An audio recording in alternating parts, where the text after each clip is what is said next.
The Complete Works of William Shakespeare by William Shakespeare. Act 3. Scene I. The prison. Enter Duke, disguised as before, Claudio, and Provost Duke. So, then you hope of pardon from Lord Angelo? Claudio. The miserable have no other medicine but only hope. I have hope to Eve, and am prepared to die. Duke. Be absolute for death. Either death or life shall thereby be the sweeter. Reason thus with life.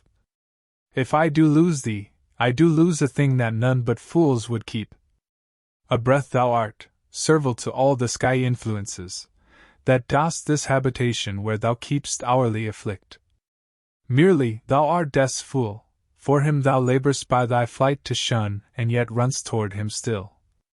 Thou art not noble, for all th accommodations that thou bear'st are is by baseness. Thou art by no means valiant, for thou dost fear the soft and tender fork of a poor worm. Thy best of rest is sleep, and that thou oft provokest, yet grossly fear'st thy death, which is no more. Thou art not thyself, for thou exist'st on many 1,000 grains that issue out of dust. Happy thou art not, for what thou hast not, still thou striv'st to get, and what thou hast, forget'st. Thou art not certain, for thy complexion shifts to strange effects, after the moon. If thou art rich, thou art poor, for, like an ass whose back with ingots bows, thou bear'st thy heavy riches but a journey, and death unloads thee. Friend hast thou none, for thine own bowels which do call thee sire, the mere effusion of thy proper loins, do curse the gout, serpigo, and the rheum, for ending thee no sooner. Thou hast nor youth nor age, but, as it were, an after-dinner's sleep, dreaming on both, for all thy blessed youth becomes as aged, and doth beg the alms of palsied eld, and when thou art old and rich, thou hast neither heat, affection, limb, nor beauty, to make thy riches pleasant. What's yet in this that bears the name of life? Yet in this life lie hid mo 1,000 deaths, yet death we fear, that makes these odds all even. Claudio. I humbly thank you. To sue to live, I find I seek to die, and seeking death find life. Let it come on. Isabella. Within, what, ho! Peace here, grace and good company. Provost. Who's there? Come in, the wish deserves a welcome. Duke. Dear sir, ere long I'll visit you again. Claudio. Most holy sir, I thank you. Enter Isabella. Isabella. My business is a word or two with Claudio. Provost. And very welcome. Look, Signor, here's your sister. Duke. Provost, a word with you. Provost. As many as you please. Duke. Bring me to hear them speak, where I may be concealed. Exeunt Duke and Provost Claudio. Now, sister, what's the comfort? Isabella. Why, as all comforts are, most good, indeed. Lord Angelo, having affairs to heaven, intends you for his swift ambassador, where you shall be in everlasting leisure. Therefore your best appointment make with speed, tomorrow you set on. Claudio. Is there no remedy? Isabella. None, but such remedy as, to save a head, to cleave a heart in twain. Claudio. But is there any?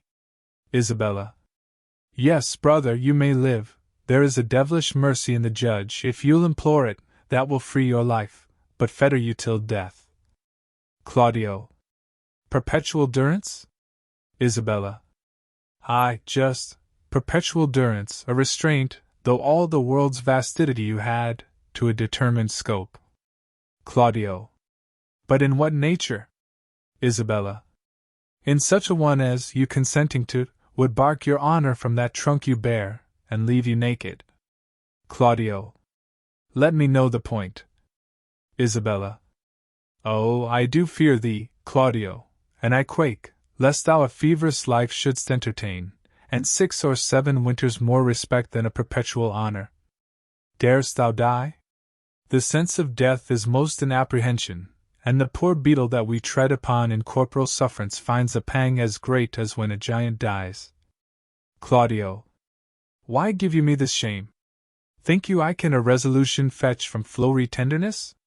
If I must die, I will encounter darkness as a bride and hug it in mine arms. Isabella. There spake my brother, there my father's grave did utter forth a voice. Yes, thou must die, thou art too noble to conserve a life in base appliances. This outward sainted deputy, whose settled visage and deliberate word nips youth ith head, and follies doth anew as falcon doth the fowl, is yet a devil. His filth within being cast, he would appear a pond as deep as hell. Claudio. The precise Angelo. Isabella. Oh, 'tis the cunning livery of hell the damned's body to invest and cover in precise guards. Dost thou think, Claudio, if I would yield him my virginity thou mightst be freed? Claudio. O heavens! It cannot be. Isabella. Yes, he would give thee, from this rank offence, so to offend him still. This night's the time that I should do what I abhor to name, or else thou deest tomorrow. Claudio. Thou shalt not do't. Isabella. Oh, were it but my life! I'd throw it down for your deliverance, as frankly as a pin. Claudio. Thanks, dear Isabel. Isabella. Be ready, Claudio, for your death tomorrow. Claudio. Yes. Has he affections in him, th? At thus can make him bite the law by th knows when he would force it? Sure it is no sin, or of the deadly 7 it is the least. Isabella. Which is the least? Claudio. If it were damnable, he being so wise, why would he for the momentary trick be perdurably finned, O Isabel? Isabella. What says my brother? Claudio. Death is a fearful thing. Isabella. And shamed life a hateful. Claudio. Aye, but to die, and go we know not where, to lie in cold obstruction, and to rot, this sensible warm motion to become a kneaded clod, and the delighted spirit to bathe in fiery floods or to reside in thrilling region of thick-ribbed ice, to be imprisoned in the viewless winds, and blown with restless violence round about the pendant world, or to be worse than worst of those that lawless and uncertain thought imagine howling 'tis too horrible. The weariest and most loathed worldly life that age, ache, penury, and imprisonment can lay on nature is a paradise to what we fear of death. Isabella. Alas, alas! Claudio. Sweet sister, let me live. What sin you do to save a brother's life, nature dispenses with the deed so far that it becomes a virtue. Isabella. O you beast! O faithless coward! O dishonest wretch! Wilt thou be made a man out of my vice? Is not a kind of incest to take life from thine own sister's shame? What should I think? Heaven shield my mother played my father fair! For such a warped slip of wilderness ne'er issued from his blood. Take my defiance, die, perish. Might but my bending down reprieve thee from thy fate, it should proceed. I'll pray 1,000 prayers for thy death, no word to save thee. Claudio. Nay, hear me, Isabel. Isabella. Oh, fie, fie, fie! Thy sin's not accidental, but a trade. Mercy to thee would prove itself a bawd, 'tis best that thou deest quickly. Claudio. Oh, hear me, Isabella. Re-enter Duke. Vouchsafe a word, young sister, but one word. Isabella. What is your will? Duke. Might you dispense with your leisure, I would by and by have some speech with you. The satisfaction I would require is likewise your own benefit. Isabella. I have no superfluous leisure. My stay must be stolen out of other affairs, but I will attend you a while. Walks apart Duke. Son, I have overheard what hath passed between you and your sister. Angelo had never the purpose to corrupt her, only he hath made an essay of her virtue to practice his judgment with the disposition of natures. She, having the truth of honor in her, hath made him that gracious denial which he is most glad to receive. I am confessor to Angelo, and I know this to be true, therefore prepare yourself to death. Do not satisfy your resolution with hopes that are fallible. Tomorrow you must die. Go to your knees and make ready. Claudio. Let me ask my sister pardon. I am so out of love with life that I will sue to be rid of it. Duke. Hold you there. Farewell. Exit Claudio. Provost, a word with you. Re-enter Provost. Provost. What's your will, father? Duke. That now you are come you will be gone. Leave me a while with the maid. My mind promises with my habit no loss shall touch her by my company. Provost. In good time. Exit Provost. Duke. The hand that hath made you fair hath made you good. The goodness that is cheap in beauty makes beauty brief in goodness.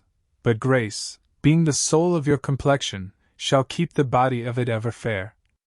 The assault that Angelo hath made to you, fortune hath conveyed to my understanding, and but that frailty hath examples for his falling. I should wonder at Angelo.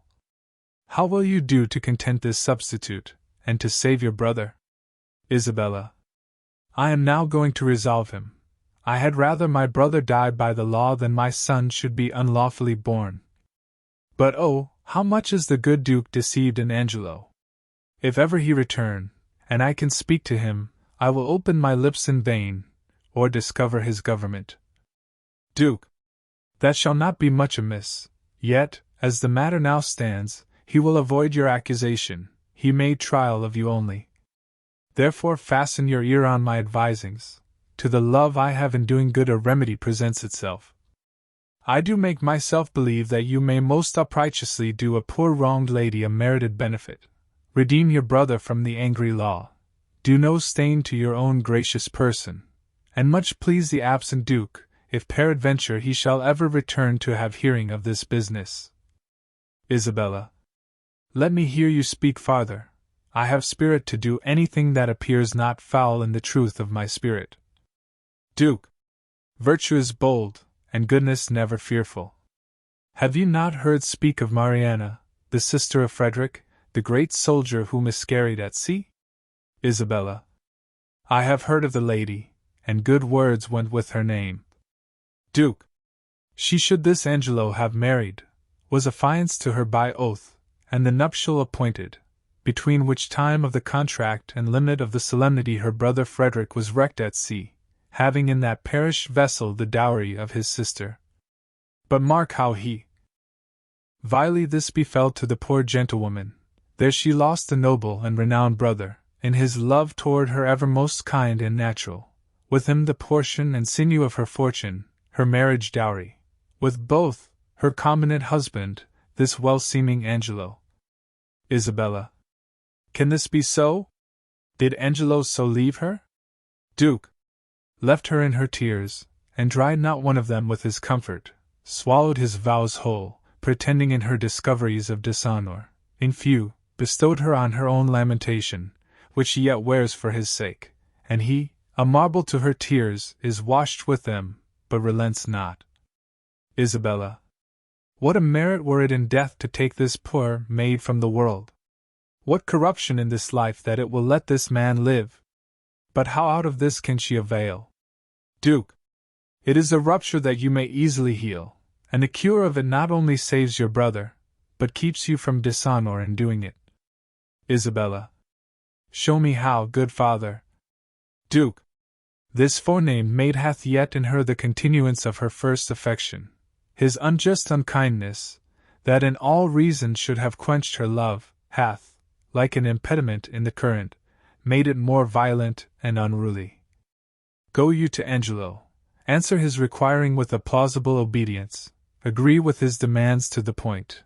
Only refer yourself to this advantage, first, that your stay with him may not be long, that the time may have all shadow and silence in it, and the place answer to convenience. This being granted in course and now follows all, we shall advise this wrong maid to stead up your appointment, go in your place. If the encounter acknowledge itself hereafter, it may compel him to her recompense. And here, by this, is your brother saved, your honor untainted, the poor Mariana advantaged, and the corrupt deputy scaled. The maid will I frame and make fit for his attempt. If you think well to carry this as you may, the doubleness of the benefit defends the deceit from reproof. What think you of it, Isabella? The image of it gives me content already, and I trust it will grow to a most prosperous perfection. Duke, it lies much in your holding up. Haste you speedily to Angelo. If for this night he entreat you to his bed, give him promise of satisfaction. I will presently to St. Luke's. There, at the moated grange, resides this dejected Mariana. At that place call upon me, and dispatch with Angelo, that it may be quickly. Isabella, I thank you for this comfort. Fare you well, good father. Exeunt severally scene 2. The street before the prison enter, on one side, Duke disguised as before, on the other, Elbow, and officers with Pompey elbow. Nay, if there be no remedy for it, but that you will needs buy and sell men and women like beasts, we shall have all the world drink brown and white bastard. Duke. O heavens! What stuff is here? Pompey. 'Twas never merry world since, of two usuries, the merriest was put down, and the worser allowed by order of law a furred gown to keep him warm, and furred with fox on lambskins too, to signify that craft, being richer than innocency, stands for the facing. Elbow. Come your way, sir.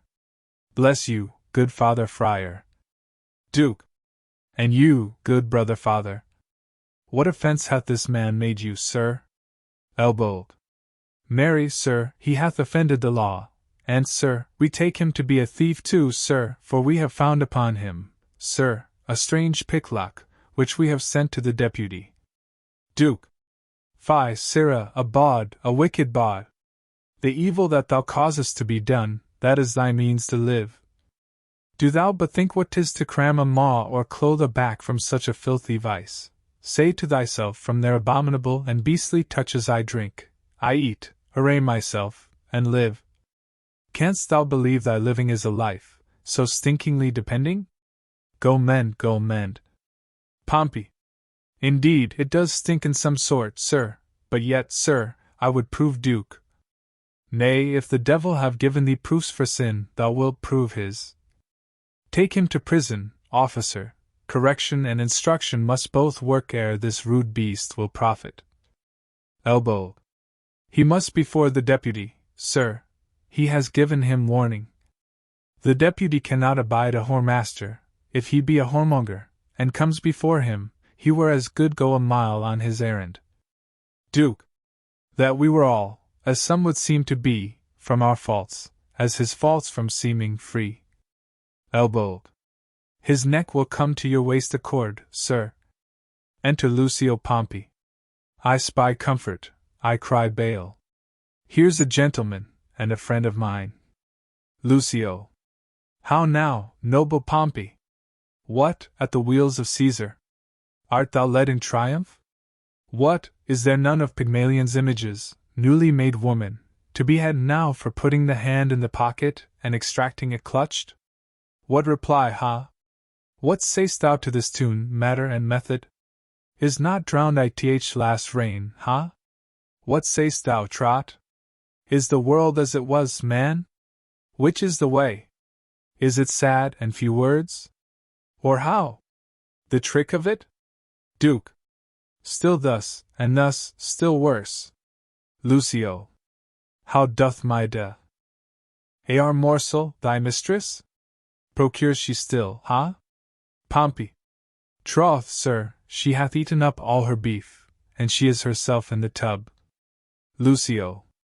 Why, 'tis good, it is the right of it, it must be so, ever your fresh whore and your powdered bawd and unshunned consequence, it must be so. Art going to prison, Pompey? Pompey. Yes, faith, sir. Lucio. Why, 'tis not amiss, Pompey. Farewell, go, say I sent thee thither. For debt, Pompey, or how? Elbow. For being a bawd, for being a bawd. Lucio. Well then, imprison him.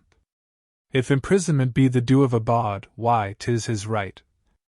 Bawd is he doubtless, and of antiquity, too, Bodborn. Farewell, good Pompey. Commend me to the prison, Pompey. You will turn good husband now, Pompey. You will keep the house. Pompey. I hope, sir, your good worship will be my bail. Lucio. No, indeed, will I not, Pompey. It is not the wear. I will pray, Pompey, to increase your bondage. If you take it not patiently, why, your metal is the more. Adieu, trusty Pompey. Bless you, friar. Duke. And you. Lucio. Does Bridget paint still, Pompey, ha? Elbow. Come your ways, sir, come. Pompey. You will not bail me then, sir? Lucio. Then, Pompey, nor now. What news abroad, friar? What news? Elbow. Come your ways, sir, come. Lucio. Go to kennel, Pompey, go. Excellent elbow, Pompey and officers. What news, friar, of the Duke? Duke. I know none. Can you tell me of any? Lucio. Some say he is with the Emperor of Russia, other some he is in Rome, but where is he, think you? Duke. I know not where, but wheresoever, I wish him well. Lucio. It was a mad fantastical trick of him to steal from the state, and usurp the beggary he was never born to. Lord Angelo dukes it well in his absence, he puts transgression to't. Duke. He does well in't. Lucio. A little more lenity to lechery would do no harm in him, something too crabbed that way, friar. Duke. It is too general a vice, and severity must cure it. Lucio.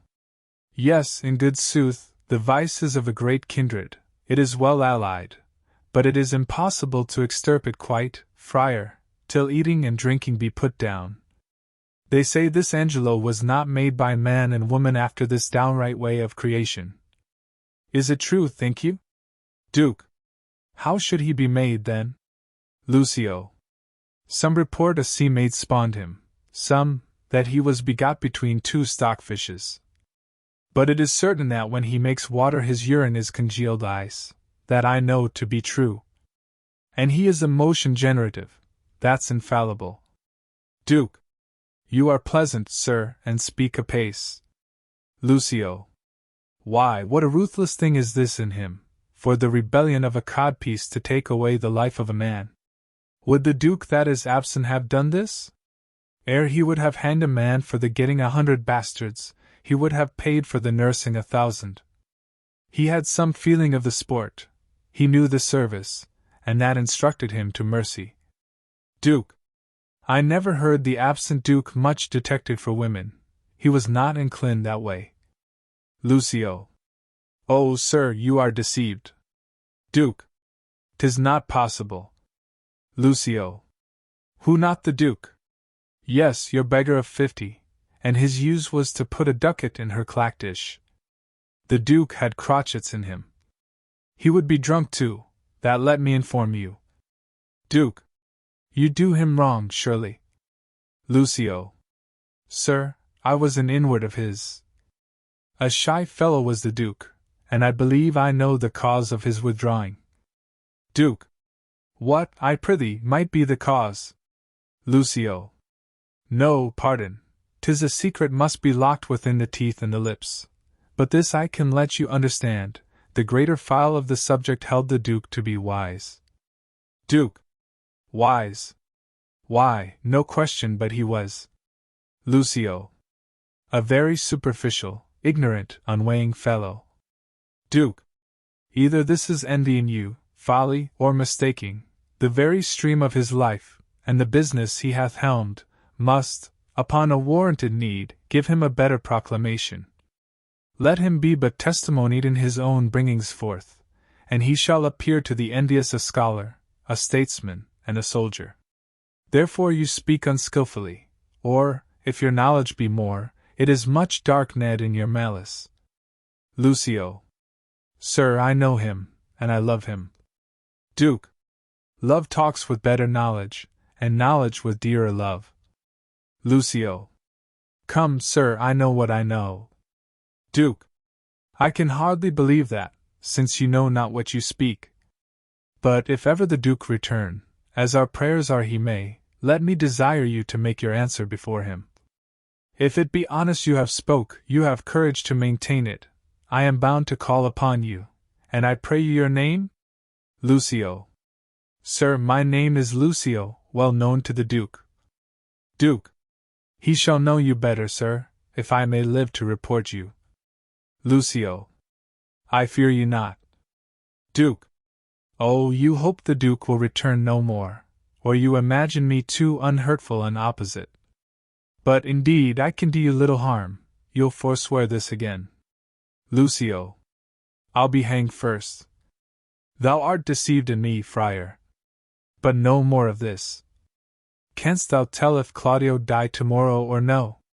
Duke. Why should he die, sir? Lucio. Why? For filling a bottle with a tundish.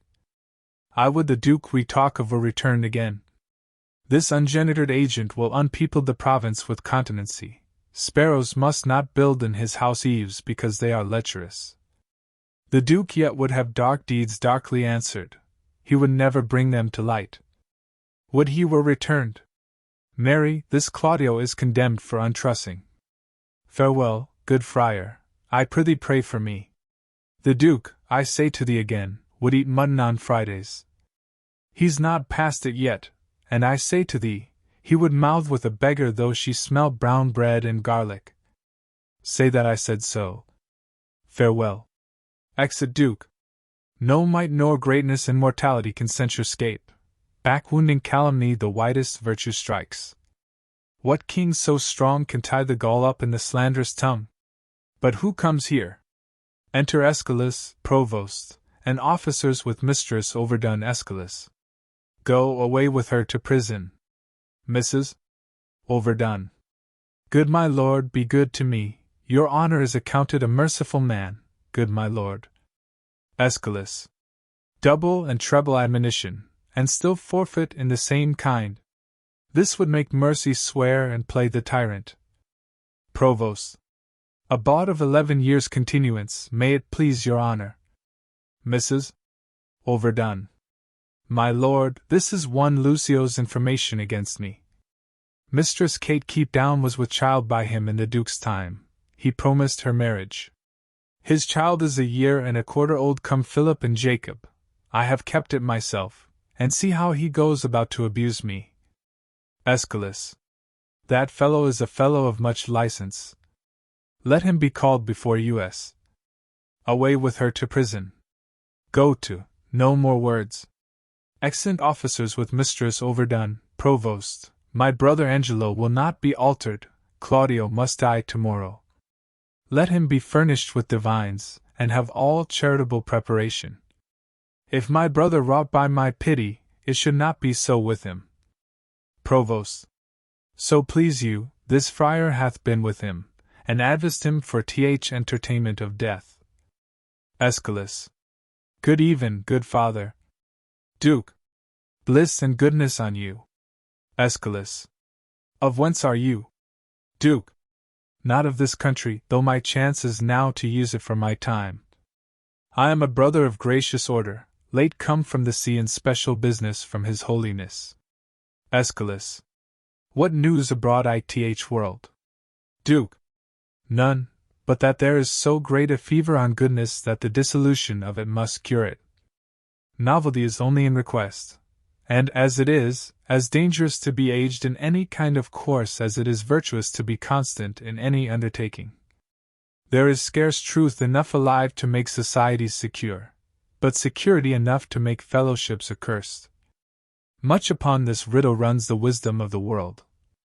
This news is old enough, yet it is every day's news. I pray you, sir, of what disposition was the Duke? Aeschylus. One that, above all other strifes, contended especially to know himself. Duke. What pleasure was he given to? Aeschylus. Rather rejoicing to see another merry than merry at anything which professed to make him rejoice, a gentleman of all temperance. But leave we him to his events, with the prayer they may prove prosperous, and let me desire to know how you find Claudio prepared. I am made to understand that you have lent him visitation. Duke. He professes to have received no sinister measure from his judge, but most willingly humbles himself to the determination of justice. Yet had he framed to himself, by the instruction of his frailty, many deceiving promises of life, which I, by my good leisure, have discredited to him, and now he is resolved to die. Aeschylus. You have paid the heavens your function, and the prisoner the very debt of your calling. I have labored for the poor gentleman to the extremest shore of my modesty, but my brother Justice have I found so severe that he hath forced me to tell him he is indeed Justice. Duke. If his own life answer the straightness of his proceeding, it shall become him well, wherein if he chance to fail, he hath sentanked himself. Aeschylus. I am going to visit the prisoner. Fare you well. Duke. Peace be with you. Exeunt Aeschylus and Provost. He who the sword of heaven will bear should be as holy as severe, pattern in himself to know, grace to stand, and virtue go, more nor less to others paying than by self-offences weighing. Shame to him whose cruel striking kills for faults of his own liking. Twice treble shame on Angelo, to weed my vice and let his grow. Oh, what may man within him hide, though angel on the outward side? How may likeness, made in crimes, make a practice on the times, to draw with idle spiders strings most ponderous and substantial things? Craft against vice I must apply. With Angelo tonight shall lie his old betrothed but despised, so disguised shall, by disguised, pay with falsehood false exacting, and perform an old contracting. Exit.